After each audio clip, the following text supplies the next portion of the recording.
Manasye berumur 12 tahun pada waktu ia menjadi raja, dan 55 tahun lamanya ia memerintah di Yerusalem. Nama ibunya ialah Hefzibah. Ia melakukan apa yang jahat di mata Tuhan, sesuai dengan perbuatan keji bangsa-bangsa yang telah dihalau Tuhan dari depan orang Israel. Ia mendirikan kembali bukit-bukit pengorbanan yang telah dimusnahkan oleh Hizkia ayahnya. Ia membangun mesbah-mesbah untuk Baal, membuat patung Asyera seperti yang dilakukan Ahab, raja Israel, dan sujud menyembah kepada segenap tentara langit dan beribadah kepadanya.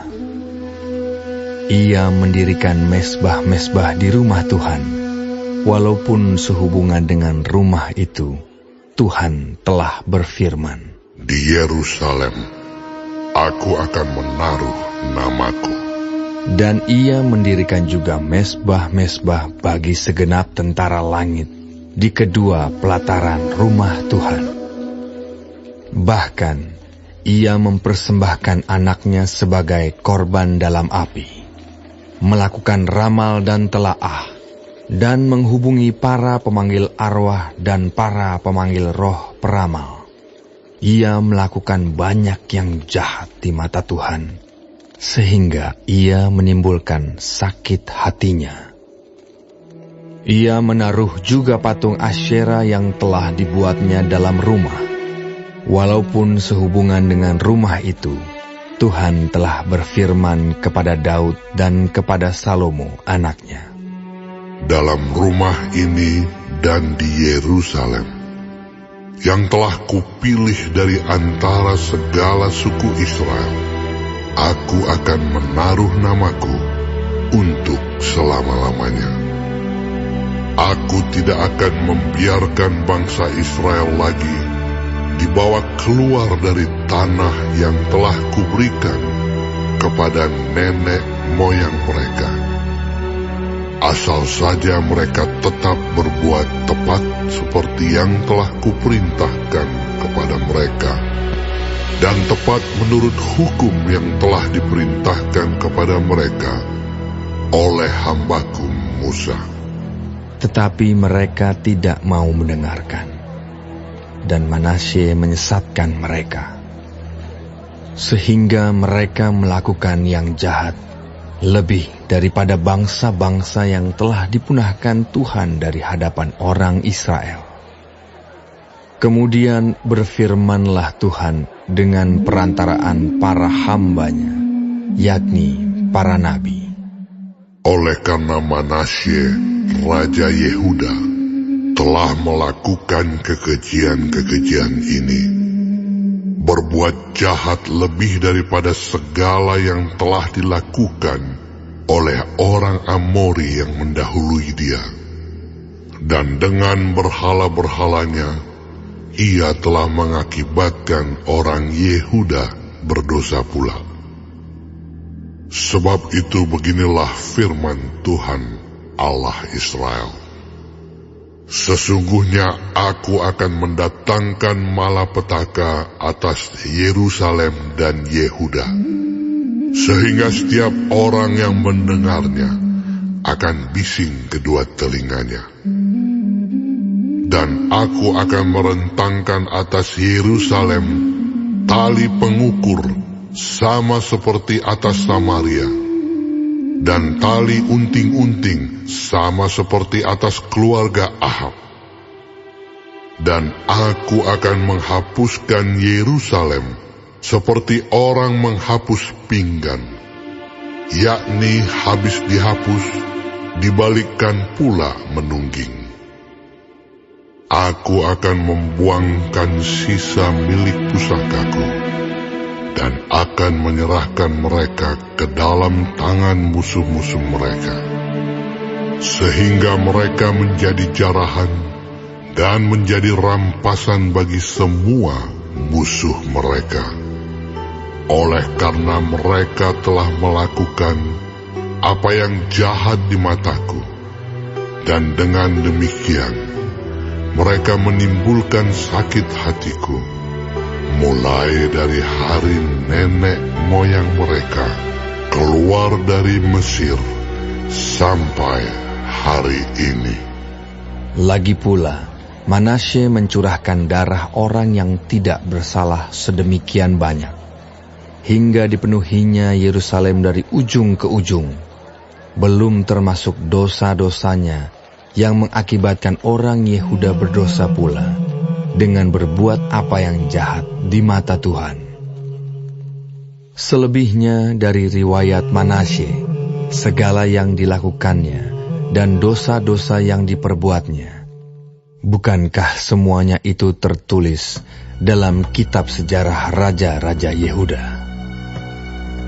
Kemudian Manasye mendapat perhentian bersama-sama dengan nenek moyangnya, dan ia dikuburkan di taman istananya, di taman Uza. Maka Amon, anaknya, menjadi raja menggantikan dia. Amon berumur 22 tahun pada waktu ia menjadi raja, dan 2 tahun lamanya ia memerintah di Yerusalem. Nama ibunya ialah Mesulemet binti Harus dari Yotba.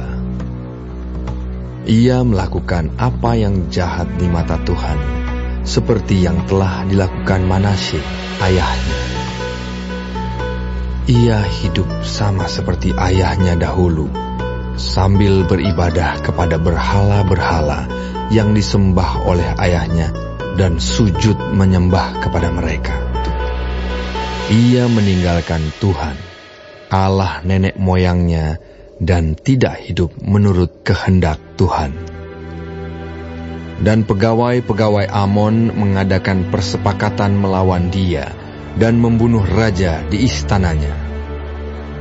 Tetapi rakyat negeri itu membunuh semua orang yang mengadakan persepakatan melawan Raja Amon.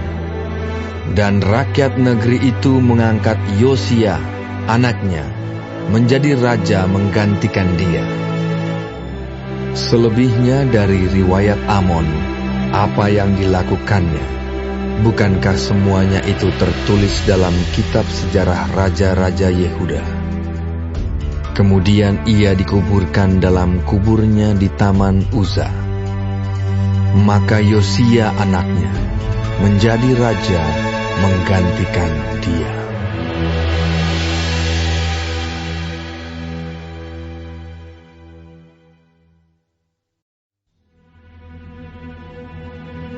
Yosia berumur 8 tahun pada waktu ia menjadi raja, dan 31 tahun lamanya ia memerintah di Yerusalem. Nama ibunya ialah Yedida binti Adaya dari Boskat.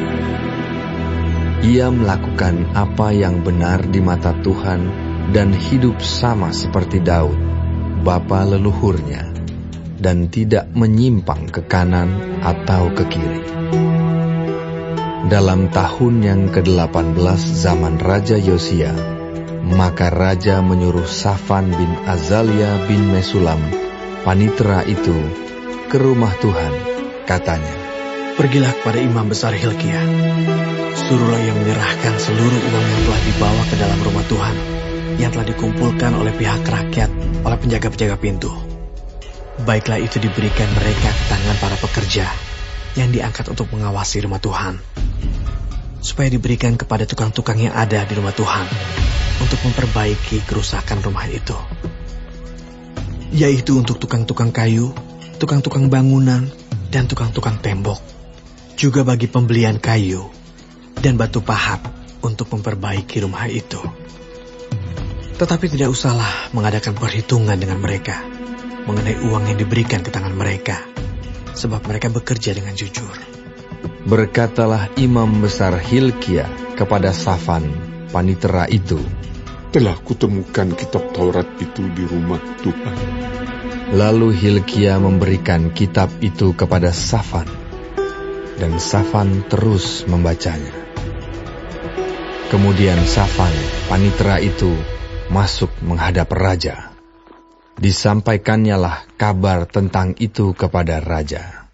Hamba-hambamu ini telah mengambil seluruh uang yang terdapat di rumah Tuhan dan memberikannya ke tangan para pekerja yang diangkat mengawasi rumah itu. Safan, panitera itu, memberitahukan juga kepada raja. Imam Hilkia telah memberikan kitab kepadaku. Lalu Safan membacakannya di depan raja. Segera sesudah raja mendengar perkataan kitab Taurat itu, dikoyakannya lah pakaiannya. Kemudian raja memberi perintah kepada Imam Hilkia, kepada Ahikam bin Safan, kepada Akbor bin Mika, kepada Safan panitera itu, dan kepada Asaya, hamba raja. Katanya, Pergilah, mintalah petunjuk Tuhan bagiku, bagi rakyat, bagi seluruh Yehuda, tentang perkataan kitab yang ditemukan ini. Sebab hebat kehangatan murka Tuhan yang bernyala-nyala terhadap kita. Oleh karena nenek moyang kita yang tidak mendengarkan perkataan kitab ini dengan berbuat tepat seperti yang tertulis di dalamnya. maka pergilah Imam Hilkia, Ahikam, Akbor, Safan dan Asaya kepada Nabiah Hulda, istri seorang yang mengurus pakaian-pakaian, yaitu Salum bin Tikwa bin Harhas. Nabiah itu tinggal di Yerusalem, di perkampungan baru. Mereka memberitakan semuanya kepadanya. Perempuan itu menjawab mereka, Beginilah firman Tuhan Allah Israel. Katakanlah kepada orang yang menyuruh kamu kepadaku. Beginilah firman Tuhan. Sesungguhnya aku akan mendatangkan malapetaka atas tempat ini dan atas penduduknya, yakni segala perkataan kitab yang telah dibaca oleh Raja Yehuda. Karena mereka meninggalkan aku dan membakar korban kepada Allah lain dengan maksud menimbulkan sakit hatiku dengan segala pekerjaan tangan mereka. Sebab itu kehangatan murkaku akan bernyala-nyala terhadap tempat ini dengan tidak padam-padam. Tetapi kepada Raja Yehuda yang telah menyuruh kamu untuk meminta petunjuk Tuhan, harus kamu katakan demikian. Beginilah firman Tuhan Allah Israel mengenai perkataan yang telah kau dengar itu.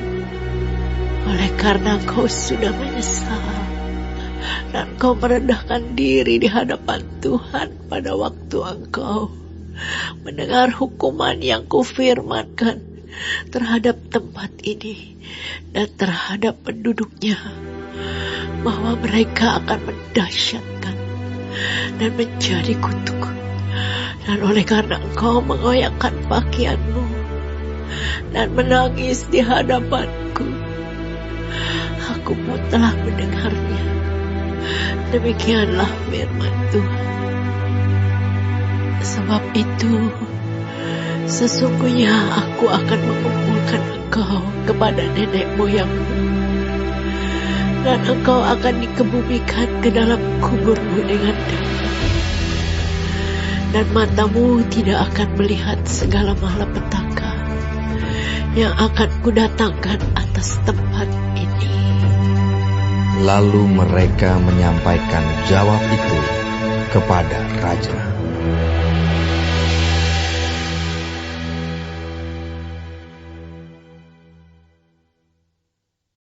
Bagi warga sorga yang mau dapat pemberitahuan video terbaru, silahkan klik subscribe dan paling penting jangan lupa untuk klik aktifkan loncengnya ya. Warga sorga terkasih, tolong bantu beri saya semangat upload video baru dengan kasih like ya. Ayo warga sorga menjadi berkat bagi orang lain dengan membagikan video ini ya. Tuhan Yesus Kristus memberkati kita warga sorga. Amin.